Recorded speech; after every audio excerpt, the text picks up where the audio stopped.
Bonjour les élèves, aujourd'hui on va voir la correction de contrôle. سنرى التصحيح. بالنسبة للأسئلة اللي فيها تعريف سأقوم بقولها شفويا. نبدأ بالexercice 1. Complétez le tableau suivant. Alors بالنسبة للterme عندنا مصطلح l'informatique. بالنسبة للديفينيسيون alors شنو هي l'informatique et la science de traitement automatique des informations. L'informatique est la science de traitement automatique des informations. نمشيو définition تاني et l'ensemble des opérations effectuées sur des données afin de les rendre utilisables. هنا شنو كيقصدونا شنو هو le terme هو traitement لأن traitement كنحول يعني معلومة انطلاقا معلومة كنطبق لها مجموعة من العمليات باش كنحصل على معلومة أخرى أو معلومة جديدة. La mémoire عطانا le terme mémoire وقالوا لنا شنو هو التعريف ديالو. شنو هي la mémoire? C'est un dispositif électronique qui permet de conserver ou de stocker les informations. C'est un dispositif électronique qui permet de stocker les informations. Après, on a la définition et l'ensemble des moyens logiciels et matériels nécessaires pour satisfaire les besoins informatiques des utilisateurs. Bien sûr, شنو هما l'ensemble des moyens matériels et logiciels هو كيقصدو هنايا le terme système informatique. Ok, نمشيو le microprocesseur. شنو هو التعريف ديال le microprocesseur هو c'est un organe qui permet de traiter les informations. Ok, alors c'est l'organe de traitement des informations. Après, la définition est un appareil électronique capable de traiter les informations d'une façon automatique. شنو هي كيقصدو هنايا ordinateur c'est un machine ou c'est un appareil ou c'est une machine électronique capable de traiter les informations d'une façon automatique. La RAM, la RAM c'est la mémoire vive. La mémoire vive, alors la RAM c'est une mémoire vive qui permet de stocker les informations d'une manière temporaire et elle est caractérisée par la capacité de stockage. Le ROM c'est quoi? C'est la mémoire morte contient les informations de l'ordinateur et de démarrage de l'ordinateur. Alors la mémoire morte contient les informations de fonctionnement et de démarrage de l'ordinateur. نمشيو l'exercice 2. سؤال الأول, quels sont les composants de microprocesseur? Bien sûr, le microprocesseur est constitué de deux unités. Unité 1, c'est unité arithmétique et logique, permet d'effectuer des calculs. La deuxième unité, c'est unité de commande, permet de contrôler le fonctionnement de l'ordinateur. Question 2. Citez 4 exemples d'un système informatique. بالنسبة للسيستم informatique, vous pouvez donner des exemples. Attendez 4 exemples de systèmes informatiques. 3. Quels sont les types de mémoire? Alors, mémoire de l'ordinateur, il y a 3. Disque dur, la mémoire RAM et la mémoire morte. Le disque dur permet de stocker les informations d'une manière prolongée. La RAM permet de stocker les informations d'une manière temporaire. Le RAM contient toutes les informations de démarrage et le fonctionnement de l'ordinateur. Ok, alors après, citez 3 caractéristiques de microprocesseur. 3 caractéristiques, c'est le type, la vitesse, la mémoire cache. Et 5, quels sont les différents types d'ordinateurs? Il y a 4 types. Il y a ordinateur bureau, ordinateur portable et Macintosh et tablette. ممكن نكتبوا ordinateur bureau, ordinateur portable et la tablette. بالنسبة l'exercice 3, quelle est la petite unité de mesure d'information? C'est le bit. بالنسبة للبيت هو أصغر وحدة ديال قياس المعلومة, c'est le bit. السؤال الثاني, donnez 2 informations binaires dont la taille est 5 bits. alors قلنا البيت إما في 0 و 1, يعني غنعمل معلومه كتكون من 5 بيت وكل بيت فيه 0 و 1 مثلا. راه ممكن كاين بزاف الاحتماليات. الوغ نتوما اختاروا المعلومه يعني يكون فيها 5 بيت والبيت كيكون فيه 0 و 1. مثلا عطيتكم هنايا 10100 مثلا 11110 يعني كما كتشوفوا كل بيت فيه 0 و 1. بالنسبة لهذه كاين لي لا تاي دو اون اكوتي دو لانفورماسيون بينير سويفونت. انا خديت ديك المعلومه اللي عطاونا اللي فيها مجموعه من المتتاليات ديال 0 ل 1 وقسمت الوغ هادوك لي بيت دخلنا البيت في اما 0 و 1 و8 ديال لي بيت كيعطينا اوكتي. الوغ كنحسب 8 وكنعمل اوكتي، كنحسب 8 وكنعمل اوكتي، كنحسب 8 ونعمل اوكتي. حصلت على 1 2 3 4 5 يعني 5 اوكتي. تري بيان. نمشيو للسؤال 4. convertir en base 10 les nombres suivants. خصني نطبق القاعده. اوكي عندنا 100 غنبدا من اليمين اليسار 0 1 2 ونبدا دابا من اليسار 1 غنضربها في 2 أس 2 زائد 0 في 2 أس 1 زائد 0 في 2 أس 0 كتعطينا الاولى 4. 0 و 0 هذيك غتبقى 0 زائد 0 كتساوي 4 يعني 100 بسيستم بينير كتساوي 4. اوكي نمشيو للعدد الثاني. العدد الثاني عندنا 10011. غنبدا من اليمين نحسب 0 1 2 3 4 يعني غنبدا بجوج أس 4 ونبدا دابا من اليسار 1 غنضربها في جوج أس 4 زائد 0 في جوج أس 3 زائد 0 في جوج أس 2 زائد 1 في جوج أس 1 زائد 1 في جوج أس 0. الاولى كتعطينا 16 كنضربو في 0 زائد 0 الثالثه 0 في جوج 0 1 في جوج أس 1 زائد جوج وواحد في جوج أس 0 زائد 1 كتعطينا 19 يعني 10011 بسيستم بينير كتساوي 11. نمشيو كونفيرتير 101001. غنبدا من اليمين نحسب 0 1 2 3 4 5.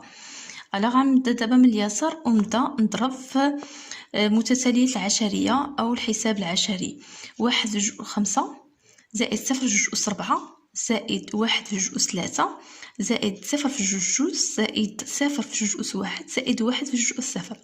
الاولى كتعطينا 32 كنضربو في 0 زائد 0 1 في جوج أس 3 زائد 8 0 في جوج أس 2 زائد 0 1 في جوج أس 1 زائد 0 زائد 1 كتعطينا 41 يعني 101001 بالبينير كيساوي 41 بالديسيمال. نمشيو للعدد الثاني 100.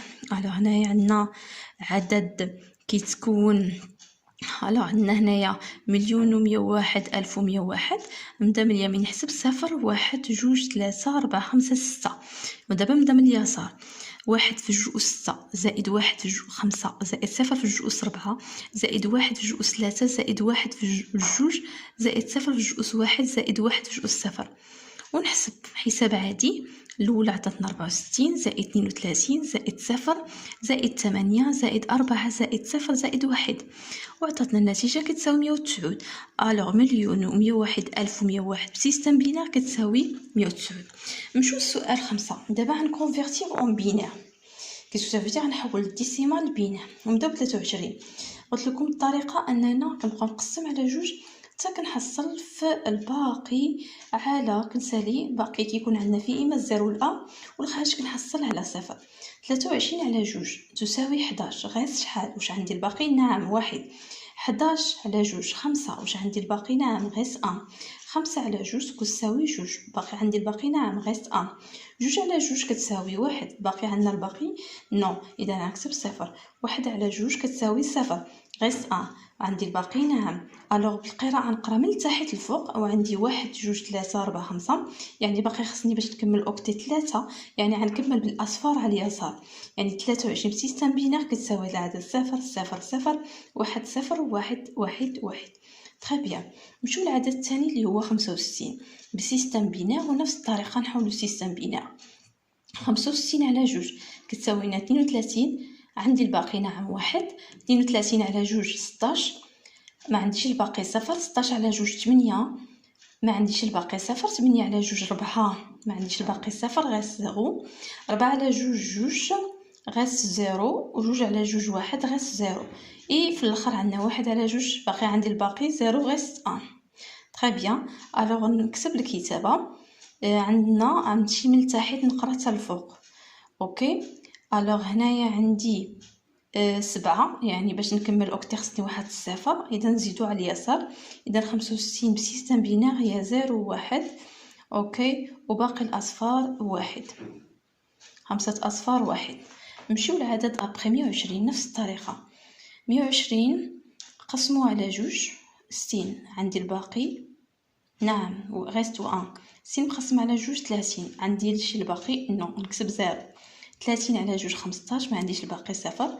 15 على 7 غيست 1 حيت عندي الباقي. 7 على 3 غيست 1.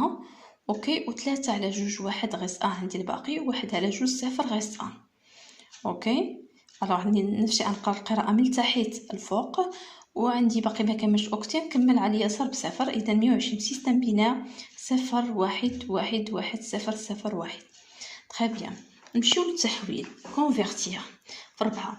يعني باش نحول عندي جيجا اوكتيل ميجا اوكتيل كيلو اوكتيل اوكتيل بيت. باش نحول من جيجا اوكتيل ميجا اوكتيل كنضرب في 1024.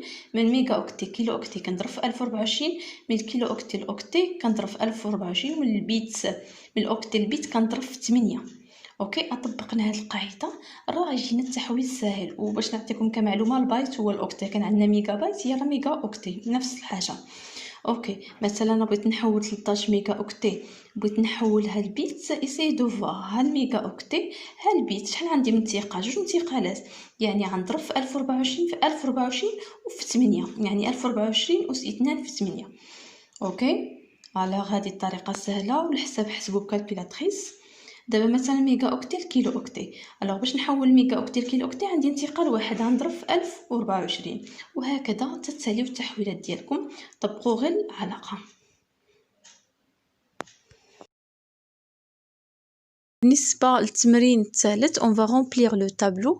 alors غنحدو من انطلاقا نبي اسكو سي اونطري سورتي ستوكاج ولا اونطري سورتي.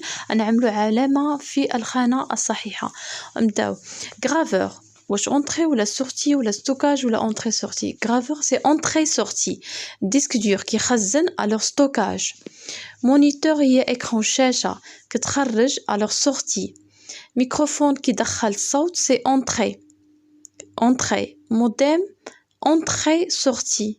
Lecteur CD, c'est entrée, sortie, qui دخل و كيخرج. alors ماشي stockage.